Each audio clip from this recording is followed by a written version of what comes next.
지금 듣고 계신 곡은 핀란드의 국민음악가 장 시벨리우스의 교향시 핀란디아입니다. 핀란드의 자연을 예찬하는 이 아름다운 교향시는 러시아의 지배하에 고통받던 핀란드와 핀란드인들에게 위로가 되고 또한 핀란드에 대한 핀란드인의 애국심을 고양시키는 음악입니다. 오늘 백년전쟁 이브를 맞이하여 영국의 침입에 맞서 프랑스인의 단결을 이루어내었던 잔다르크를 만나기 앞서 장 시벨리우스와 핀란디아를 먼저 만나봅니다. 이제 장대한 물결이 펼쳐집니다. 영어 꼬문화의 성장과 발전 파트 2의 챕터 4. 오늘 여러분과 함께 백년전쟁 제2부 잔다르크와 백년전쟁의 끝에 대한 이야기를 나눠보도록 하겠습니다. 전 시간에 슬로이스 해전을 시작으로 흑태자 에드워드와 잉글리시 장군병의 활약이 돋보였던 크래시 전투, 장 2세가 사로잡혔던 뿌아티에 전투, 사실상 프랑스의 항복을 받아낸 것이나 마찬가지였던 헨리 5세의 아젠쿠르 전투 등 초반에는 영국군이 불리했으나 결국 프랑스군의 패배로 귀결되었던 백년전쟁의 3대 전투를 살펴봤습니다. 조선의 명량해전에 비교할 수 있다는 아젠쿠르 전투 이후 그 이후에 체결된 트루아 조약에 따라 헨리 5세는 늙고 병약한 샤를 6세의 사망 이후 영국 프랑스 제국의 왕이 될 예정이었는데요.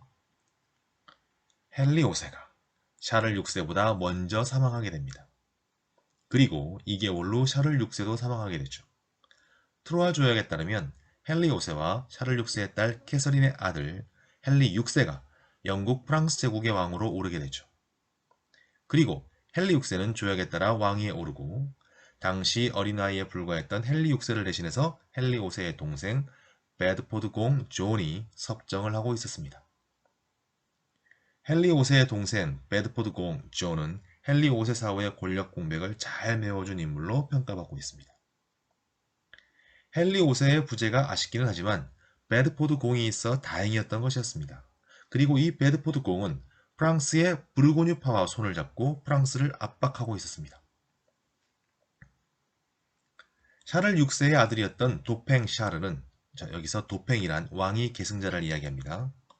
근데 이 도팽 샤르는 전 프랑스 왕이었던 샤를 6세의 친자가 아니라는 의심을 받기도 하는 등 왕위 계승에 어려움을 겪고 있던 상황이었고 부르고뉴파는 트루아 조약에 따라 잉글랜드의 헨리 6세가 프랑스 왕임을 인정하고 있는 상황이었습니다. 잉글랜드의 헨리 6세냐? 프랑스 아르마니악파가 지지하는 도팽 샤르느냐? 프랑스 왕위 정통성을 확보하여 프랑스 왕위에 오를 자는 누구인가? 이제 두 세력은 오를레앙이라는 도시에서 프랑스의 운명을 건 전투를 벌입니다. 영국 부르고뉴의 오를레앙 공격. 이 도시만 점령하면 사실상 프랑스 전역을 지배할 수 있게 되는 거죠. 이 지도에서 보여지듯 파란색이 이제 빨간색으로 바뀌게 될 그러한 시점이 온 겁니다. 하지만 이때 잔다르크라는 프랑스 동렘이라는 마을에 16세 소녀가 등장합니다. 프랑스를 구하라는 하느님의 계시를 받았다라는 소녀 잔다르크, 영어식 표현으로는 Zone of Arc, Arc의 Zone이라는 의미죠. Last name이라는 것이 즉 이 시대의 성이라는 것이 직업을 나타내거나 아니면 출신 마을을 나타내는 것이었으니 아크라는 지역에 사는 이라는 표기가 성이 되어버린 것이죠. 프랑스를 구하라. 좀 더 구체적으로 말씀드리면 오를레앙으로 가 영국군을 몰아내고 도팽 샤를의 대관식을 위해 그를 랭스로 데려가라 는 하느님의 말씀을 전했다고 하네요. 반신반의, 아니 사실은 정신 나간 사람 취급하던 이들이 점차 그녀의 열정에 감화되었고 결국 그는 시노이라는 도시에 은신하고 있는 도팽 샤르를 만납니다. 이 도팽과의 만남이 아주 유명한 이야기인데요. 잔다르크가 과연 하느님이 보낸 사자인가? 이거를 시험하기 위해서 이 도팽 샤르는 자신의 옷을 시종에게 입혀 왕의 자리에 앉혀놓고 자신은 변장을 한 채 신하들 틈에 섞여 있었습니다. 잔다르크는 방에 들어오자마자 신하들 틈에 섞여있는 도팽에게 찾아가 경의를 표했다고 하네요. 이후 도팽 샤를의 전폭적인 지지를 얻어낸 잔다르크는 샤를의 군대를 이끌고 오를레앙을 구원하러 갑니다. 그리고 잔다르크는 오를레앙 전투에서 영웅적인 활약을 펼치며 오를레앙의 잉글랜드군을 물리쳤고 전통적으로 대관식이 열렸던 도시 랭스마저 탈환합니다. 그리고 샤를 7세는 1429년 7월 이 랭스의 대성당에서 대관식을 올리며 프랑스 왕의 정통성을 획득하게 되죠. 그리고 이때부터 백년 전쟁의 판도는 바뀌게 됩니다. 흰백의 갑옷을 입은 17세 소녀의 대활약으로 승리의 기운은 이제 프랑스 측으로 방향을 돌립니다. 잔다르크는 불안에 떨고 있는 프랑스인들에게 이렇게 편지를 써서 전달합니다. 여러분은 여러분의 도시가 영국군에게 포위될 것이라는 불안한 마음을 저에게 편지로 보내주셨습니다. 하지만 제가 적군과 마주치는 한 그런 일은 결코 없을 것입니다. 적이 먼저 공격해 오면 성문을 굳게 닫고 제가 올 때까지 안심하고 기다려 주십시오. 설사 도시가 포위되더라도 반드시 적들을 격퇴하여 도시를 해방시킬 것입니다. 이 편지는 마치 명량해전을 앞두고 선조에게 올려졌던 이순신 장군의 장계를 보는 듯하네요. 지금 신에게는 아직 12척의 배가 남아 있습니다. 전선이 비록 적으나 미천한 신이 아직 죽지 않았으니 적들이 감히 우리를 업신여기지 못할 것입니다. 잔다르크는 편지에서의 약속과 같이 파리 인근의 도시들을 해방시키며 파리의 영국 부르고뉴 연합군을 압박하고 있었습니다. 샤를 7세로부터 자기를 받기도 하죠. 그러나 바로 이 지점이 잔다르크의 영광의 끝이며 순환의 시작이었습니다. 영국 부르고뉴 연합군으로부터 공격받고 있다는 콩피에뉴의 소식을 접한 잔다르크는 구원군을 이끌고 출장합니다.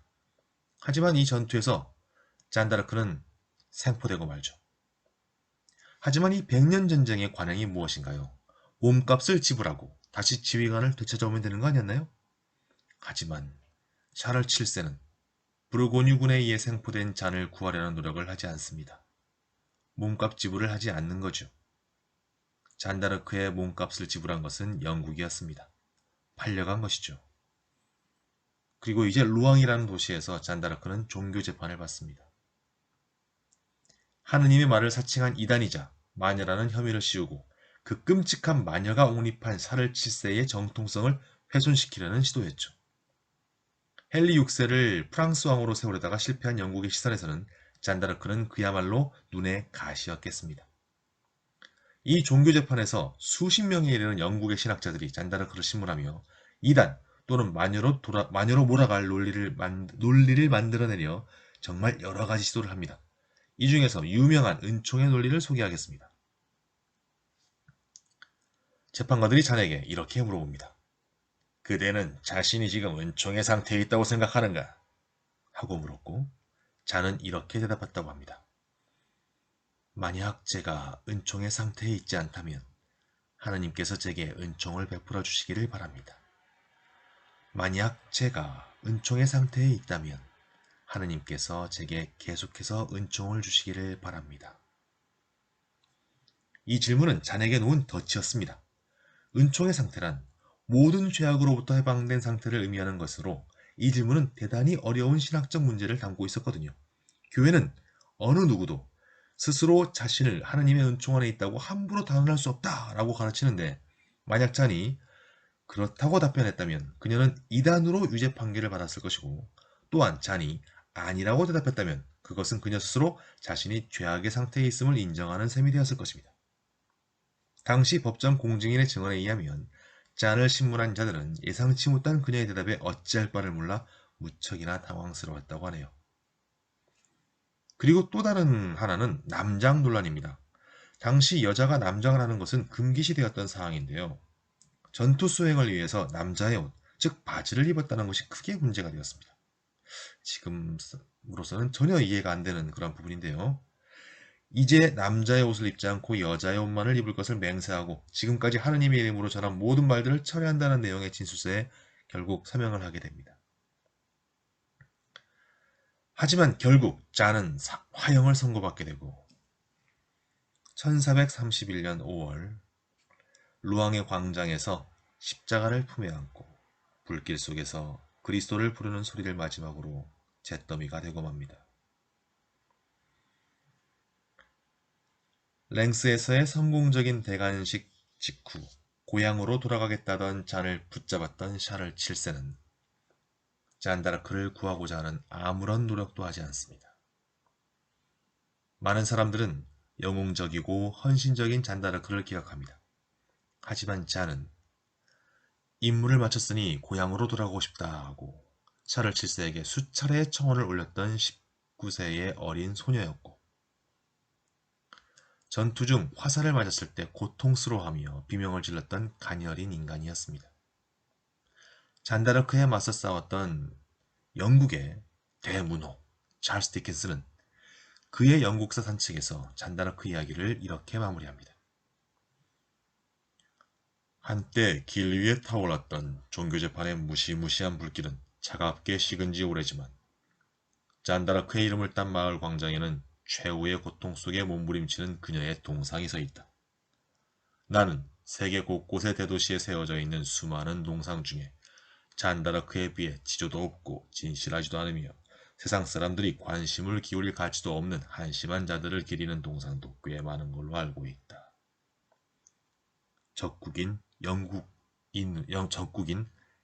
적국이었던 영국 사람이 잔다르크를 이렇게 칭송하고 있죠. 잔다르크는 사후 26년 후인 1456년 로마 교황청에 의해 재심이 이루어져서 무죄 판결을 받습니다. 하지만 이는 잔다르크를 마녀와 이단으로 남겨놓으면 정통성이 훼손될 수 있는 샤를 7세의 정치적 행위였죠. 1920년에는 교황 베네딕트 15세에 의해 성인으로 시성되었습니다. 국민들의 인기를 한몸에 받았던, 국민들의 추앙을 한몸에 받았던 잔다르크. 그러나 또한 의심의 눈길도 받았던 잔다르크. 샤를 7세는 의심의 눈길과 함께 국민들의 추앙과 인기를 받았던 잔다르크를 희생한 것은 아니었을까. 여러 가지 생각을 해보게 됩니다.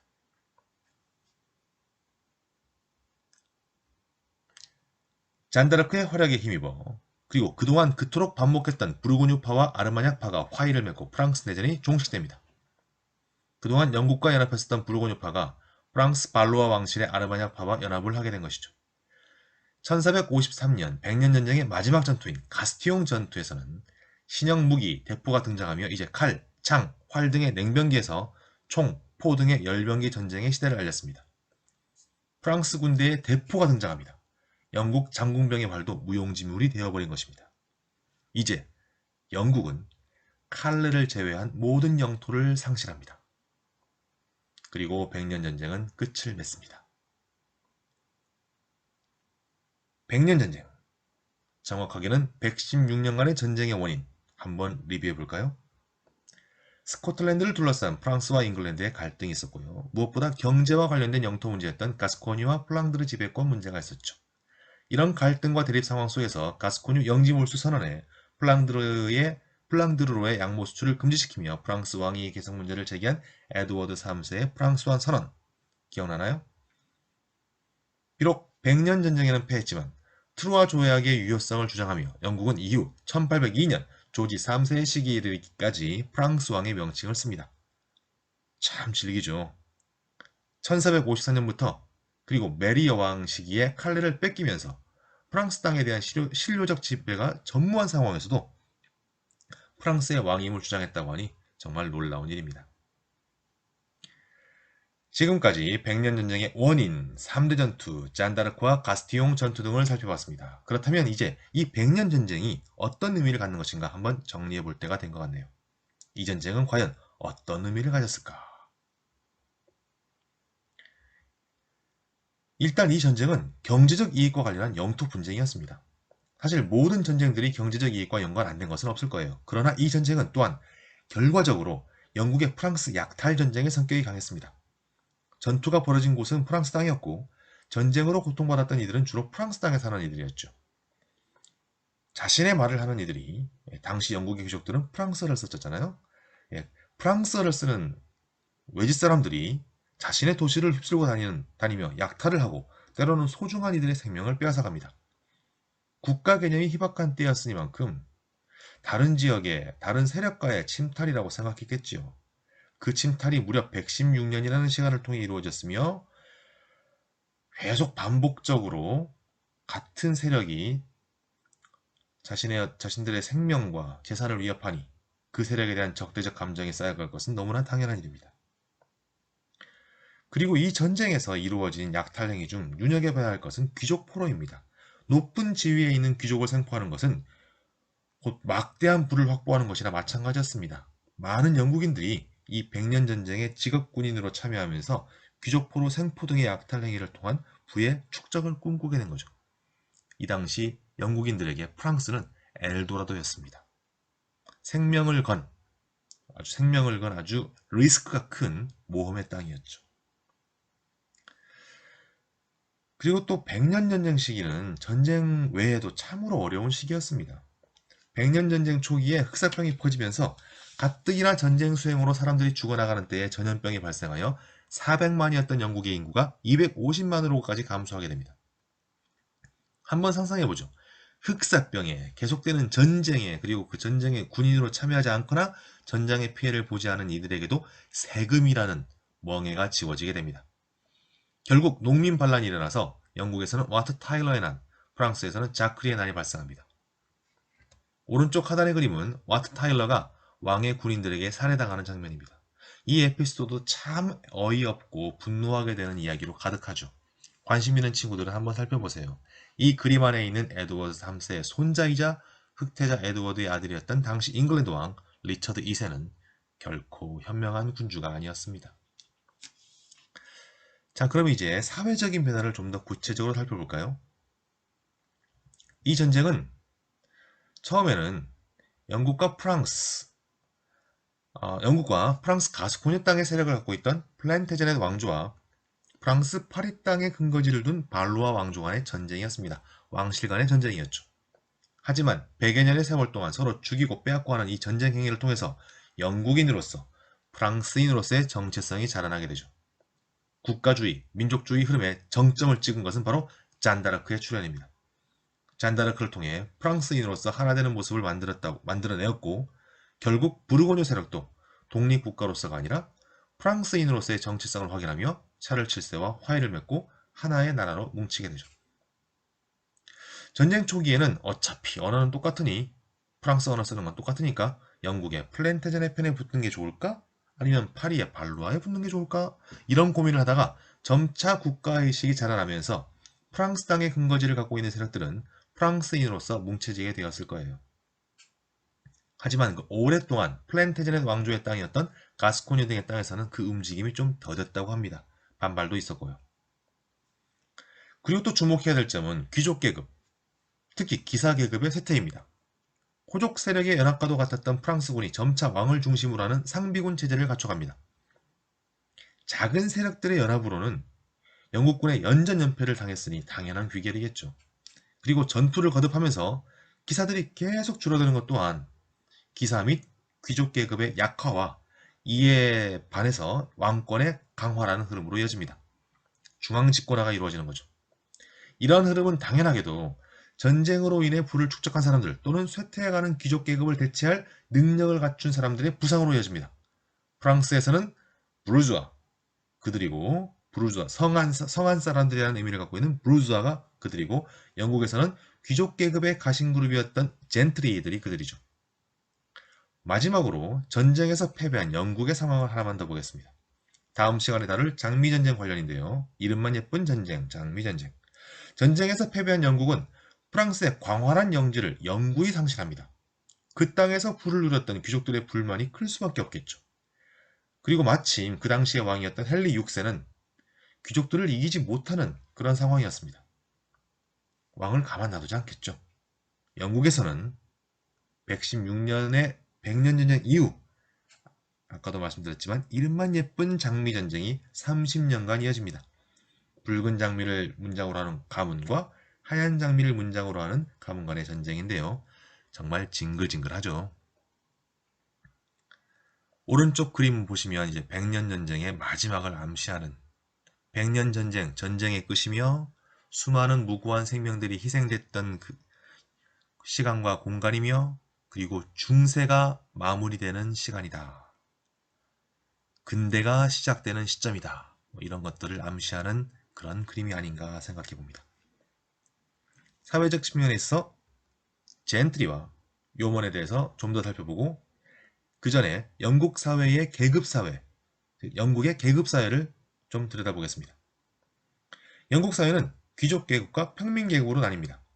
귀족은 공작, 후작, 백작, 자작, 남작 이렇게 나뉘고요. 공작, 듀크, 공작 부인은 더치스, 후작, 마키스, 후작 부인은 마셔니스, 백작은 얼, 백작 부인은 카운티스. 유럽 대륙에서는 백작도 카운트라고 합니다. 자작은 바이카운트, 자작 부인은 바이카운티스, 남작은 베런, 남작 부인은 베러니스. 여러분 얼그레이 차 좋아하시나요? 여기 나온 게 얼그레이의 그 차 이름이 그레이 백작의 차란 얘기죠. 자 그리고 자귀는 세습되지만 귀족은 아닌 이에게 수여되는 준남작이라는 그러한 자귀도 있습니다. 기사보다는 높으나 귀족은 아니고 그러나 그 자귀는 세습될 수 있는 베러니스라는 그러한 이름의 자귀입니다. 기사는 귀족에만 하라는 것이 아니고 평민에게도 하기 때문에 이거는 어떤 계급이라기보다는 평민과 귀족 모두에게 수여되는 그런 자귀입니다. 자 이제 평민 계급으로 가볼까요? 평민 계급은 귀족들의 아래에 젠틀이라는 계층이 있습니다. 현재 영국 귀족의 대부분은 윌리엄 1세의 노르만 정복 당시에 잉글랜드 각지에 봉한 노르만족을 기원으로 합니다. 그리고 그들의 아래에 위치한 젠트리는 그 이전부터의 부유층이었으며 14세기와 15세기에 걸쳐 젠트리는 귀족들의 가신계급이 되는 경우가 많았었습니다. 그러나 백년전쟁과 장미전쟁을 계기로 귀족들의 수가 급감하면서 그리고 그들이 가진 경제적 능력과 사회적 영향력 등을 바탕으로 이 젠트리들은 사회 지도층의 자리를 차지하게 되죠. 아까도 말씀드렸지만 프랑스의 부르주아 계급에 해당한다고 볼 수 있습니다. 젠트리 사회를 잘 묘사한 작품이 제인 어스틴의 오만과 편견이죠. Pride and Prejudice. 한번 읽어보세요. 영화로도 나와 있습니다. gentleman 그리고 gentrification 이런 등의 단어들이 여기서 유래한 겁니다. 그리고 요먼은 젠트리와 노동자 계층 사이에 위치한 중산층 계급입니다. 경제적 능력을 갖고 있는 자영농들이었죠. 백년 전쟁 중에 봉건제가 붕괴되는 농노 해방의 과정에서 형성되었다고 볼 수 있는 사람들이었고 전쟁과 전염병 등으로 노동계층의 수가 급감하면서 모든 계층이 급감하네요. 그 가치가 올라갑니다. 노동할 수 있는 사람들이 줄어드니까 한 명 한 명에 대한 가치가 올라가게 되죠. 그래서 그 와중에 경제적 능력을 갖춰가게 되는 사람들이 요먼이 됩니다. 요먼으로서 자리를 잡게 되죠. 이 장궁병, 롱보우맨을 구성했던 이들이 바로 이 요먼들이었습니다. 자, 이 오른쪽 상단의 그림은 그 유명한 토머스 케인스버러의 앤드류스 부부입니다. 당시 젠트리 계급의 모습을 볼 수 있죠. 이 부부는 자신들의 재산의 일부인 광활한 농장을 배경으로 그림의 모델이 되고 있네요. 우리 이만큼 부유해 라고 이렇게 자랑하려고 그린 그림이에요. 이 부부는 자신들의 재산의 일부인 광활한 농장을 배경으로 하면서 옷차림 보십시오. 부인의 신발을 포함한 옷차림이 노동을 할 차림새는 아니죠. 남자는 노동의 기구 대신 사냥을 위한 총을 들고 있고요. 이 젠트리 계급은 귀족 다음이라고 하니까 뭔가 좀 아래에 있는 것 같지만 사실 귀족들하고 거의 동등한 그런 대우를 받습니다. 단지 혈연적으로 귀족이 아니다라는 것뿐 사회의 거의 최상층을 구성하죠. 자 그리고 요먼입니다. 농민 상층부를 구성했던 이들은 이제 사회 각계각층에서 다양한 역할을 수행했는데요. 요먼들. 여러분이 영국을 여행할 때 성에서 가끔 이런 모습을 한 분들을 볼 수 있습니다. 성을 지키고 관리하는 이분들에 대한 호칭 역시 요먼입니다. 요먼들이 그 사회에서 어떤 역할을 했는가를 좀 알 수 있는 부분이 아닌가 그런 생각을 해보게 됩니다. 우리나라로 치면 굳이 비교하자면 중인 계급에 해당했던 그런 분들이 아닌가 그런 생각을 좀 해보게 되네요. 사회적인 변화를 보고 언어적인 측면의 변화를 간단하게 그러나 소중하게 전달하도록 하겠습니다. 백년 전쟁을 시작하면서 에드워드 3세가 필립 6세에게 보냈던 편지 기억하시나요? 너 이놈, 프랑스 왕이라고 우기는 이 필립 보아라! 이런 뉘앙스의 편지였죠? 이때 영어로 썼을까요? 프랑스 왕위 계승에 대한 권리를 주장하는 것이니만큼 프랑스어로 썼겠죠. 프랑스어로 썼습니다. 나의 뿌리는, 우리 플레트젠의 왕조의 뿌리는 프랑스다! 뭐 이런 시각이 들어있는 것이죠. 칼레를 정복한 뒤에는 1년간 치열하게 저항했던 칼레 시민을 향해서 자신의 제1언어가 아닌 영어로 연설을 합니다. 학자들은 이 장면을 자신에게 치열하게 저항했던 이 적국의 국민들과 같은 언어를 쓰는 것을 용납하지 않는 마음을 드러낸 것이다 라고 해석합니다. 이제 뭔가 좀 변화가 느껴지죠. 프랑스어를 제1언어로 했던 리처드 2세를 몰아낸 헨리 4세는 잉글랜드에서 태어나 잉글랜드에서 자란 영어 원어민이었습니다. 모국어가 영어인 최초의 왕이죠. 그리고 헨리 4세의 아들 헨리 5세는 전 시간에 살펴봤듯이 아젠쿠르 전투에서 자신의 군사들에게 그들의 언어인 영어로 연설을 합니다. 헨리 4세도 헨리 5세도 프랑스어를 구사할 수 있었음에도 불구하고 영국인들에게는 영어로 소통하는 모습을 보여주며 우리는 영국인이다 라는 의식을 심어주고 있었던 거 아닐까요?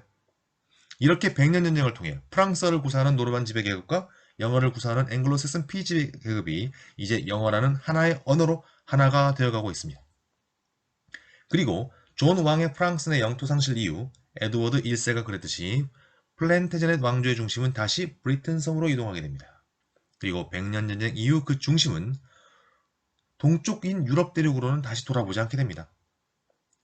그런데 역설적으로 이러한 변화가 대영 제국을 만들게 하는 작은 시발점이 됩니다. 여러분, 전 시간에 툭 던졌던 질문을 다시 한번 구체적으로 해보도록 하죠.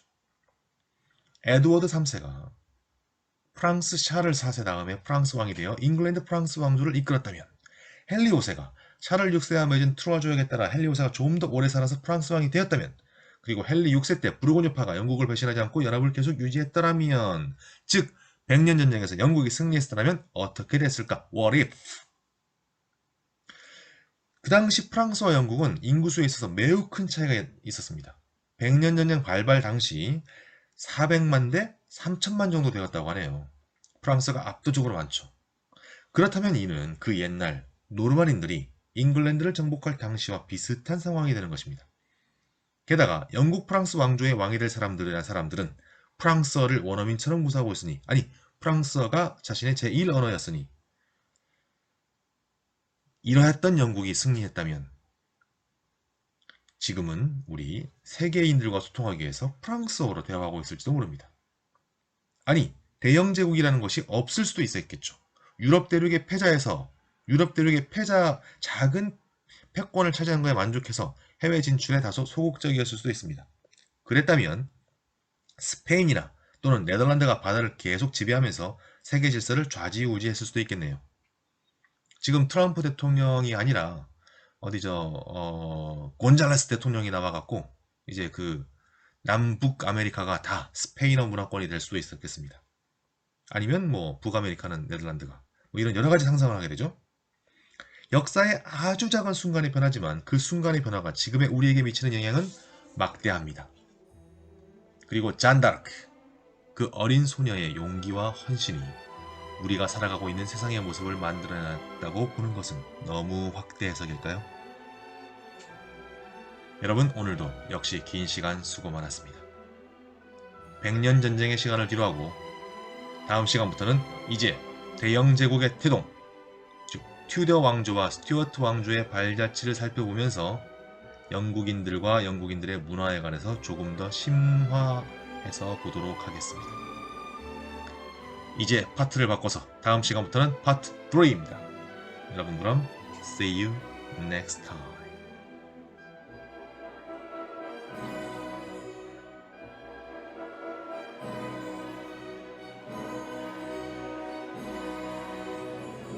지금 듣고 계시는 곡은 지금의 체코의 국민음악가 베드리치 스메타나의 교향시 나의 조국 중 불타바입니다.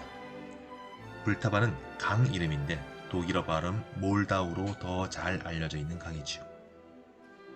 오스트리아의 지배로부터 벗어나기 위한 독립운동을 음악을 통해 전개했던 스메타나는 말년에 청력을 잃었음에도 불구하고 그의 역작 교향시 나의 조국을 작곡합니다. 보헤미아의 국토, 전설 그리고 보헤미아의 역사를 그려내고 있는 그의 교향시 나의 조국을 들으며 오늘 만나봤던 오를레앙의 성녀 잔다르크를 생각해보며 그녀의 마지막 모습을 바라보며 또한 루앙 시내를 흐르고 있는 강물의 흐름을 바라봅니다.